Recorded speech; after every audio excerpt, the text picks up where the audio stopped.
also have their days too. I am so serious. Even when they don't bleed, thank God. Could you imagine? That would be crazy. Beat the monster first, and later on everything else will become a lot easier. Piece of cake. Hello, beautiful soul. From my previous video, I had so many requests of creating this video, how to stay disciplined. Let me tell you, I am not a natural disciplined person. I have to really put myself through a lot of training to get to this point today. However, I am a very dedicated person. You might be wondering, okay, and what does that have to do with this? How about let's replace discipline with dedicated? When we hear the word discipline, we naturally feel the need of resisting because just the word discipline by itself, it sounds so harsh. If you do research from Google, discipline also means rules, punishment, control, order, and strictness. Thank God English is my second language. So it's never hit me that hard until I literally researched for what it really means. No wonder why a lot of people have problem being disciplined. So to replace the word discipline to dedicated, a dedicated person is a person devoted and they are committed to their purpose, their heart and soul into the work they do. Isn't it sounds a lot better than discipline? It's about how to be dedicated, not just discipline. Trust me, it's a game changer when you start calling it dedicated versus discipline. Let's dive right in. Hi, my name's Delilah. Welcome to my channel. The power of awareness. First off, becoming dedicated start with awareness. Catch yourself when you're not feeling the motivation to tackle those tasks. Don't label yourself as lazy. It could be deeper than that. Maybe it's how you were raised. In this case, we need to repair ourselves. If our mind has been programmed a certain way due to our brought up, then we need to unlearn and relearn again. So it's time to be your own parent. Unlearn the bad habit, hit that reset button. My biggest challenge for me is to repair myself because I grew up without both of my parents. They were absent. My grandma tried to raise me with the best capacity and the love that she can. However, I was not trained to be disciplined.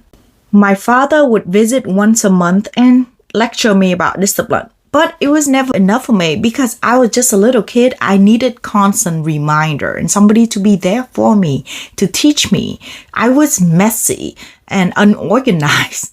I usually quit everything halfway through, get bored so easily. So discipline was just not in my dictionary. However, I was dedicated to things that I love to do, like drawing, designing, reading comic books, cooking, anything but school or subject that I wasn't interested in. I would always look at my classmate and other people and wonder, how can they keep their momentum going like that? How do they always finish their homework on time? How can they study for months, for days, and achieve such good grades? I wish I can love study, just like how I would love to read and draw, design comic books.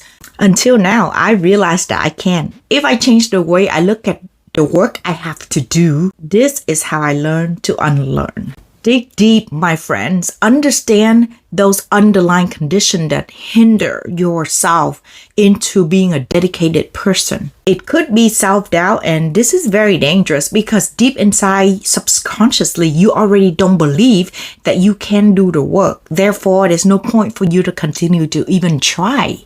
Perfectionism.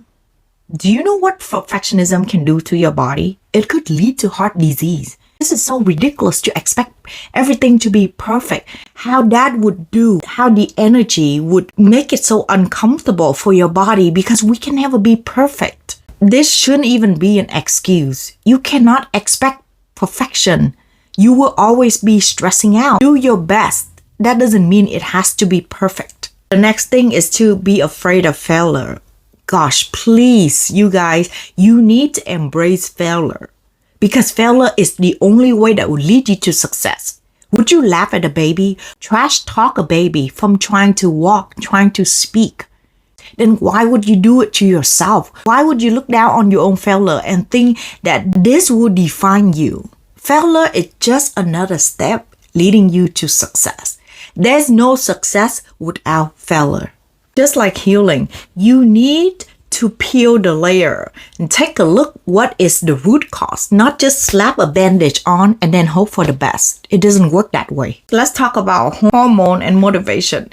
Ladies, especially, let's talk about our struggle. We can't expect to be motivated and dedicate all year round, especially during or before our menstrual cycle. It's science. You can't argue with it. So cut yourself some slack and remember, it's okay to have those off days.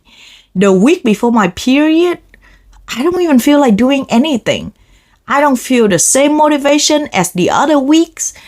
I don't even want to get any of my work done. Not even half of what I'm supposed to do. My emotion is just off, how I feel and everything else. Even when I push myself to go to the gym and get some work done, bringing awareness during these time and allow it to be. Knowing you will be back stronger. Not just lady, even gentlemen. We're not machines, so allow yourself to have downtime. Don't dwell too long, however, and then get yourself back up with love, not beating yourself up. I will go detail into this with an example later. So that leads us to the next one. Connecting discipline with self-love.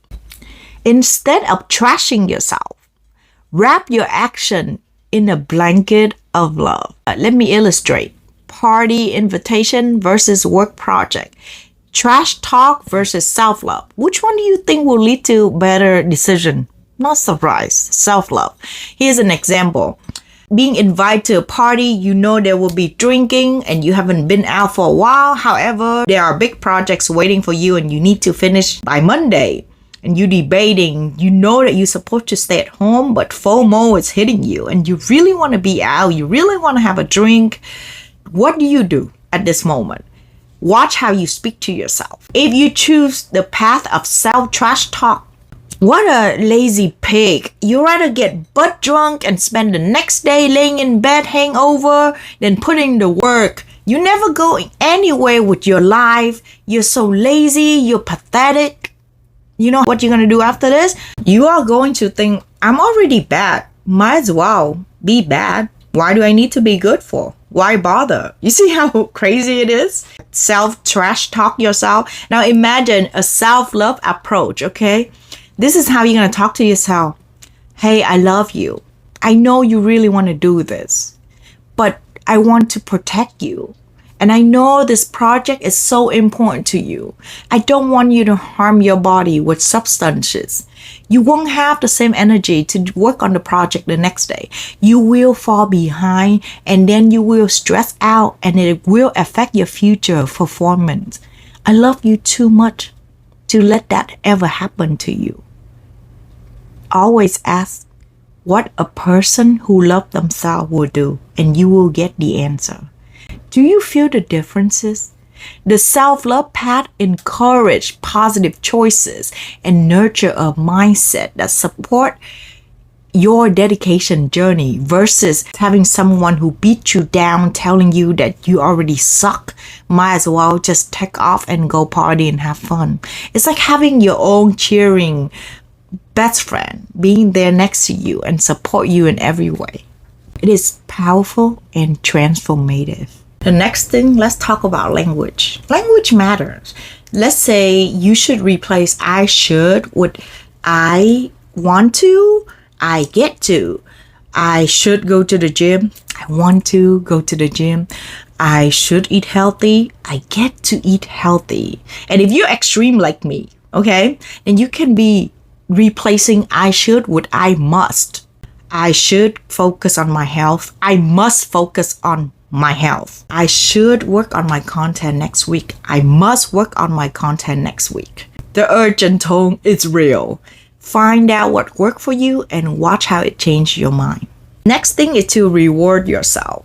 Don't underestimate the power of rewarding. So create a reward system. Dedicate yourself to that checklist. And the end of the day, treat yourself. Netflix, call a friend, even having an ice cream, dinner, online shopping. The possibilities are endless. Knowing there's a reward waiting for us at the end of the rainbow definitely get the journey more exciting. So the next thing is tackle your hardest work first. Dedicate the hardest work, and then moving on to the easier one will create satisfaction, momentum, and confidence. You ask me why to put myself through intense exercise. Why do you always have to take the ice shower in the morning? I don't get it. Do you think I like it? Do you really think that I enjoy pain that much? But you know what? It's how it's worked for me. I have to put myself through that. The hardest thing. The monster. Beat the monster first, and later on everything else will become a lot easier. Piece of cake. Meditate, read, learn, and work out early in the morning, and then focus on intense work for the next few hours. When half of my day pass, I can ease out the rest of my day while having a natural dopamine boost because I've made myself proud, falling deeper in love with myself. Next one is distraction. Put away no distraction. I even set a timer to check my phone, so I don't allow myself to check my phone, and I try my best to stick with it. Focus on your task without interruption. Trust me, your productivity will thank you later. Next one is to overcoming resistance. Starting is the hardest, just like how you ride a bike.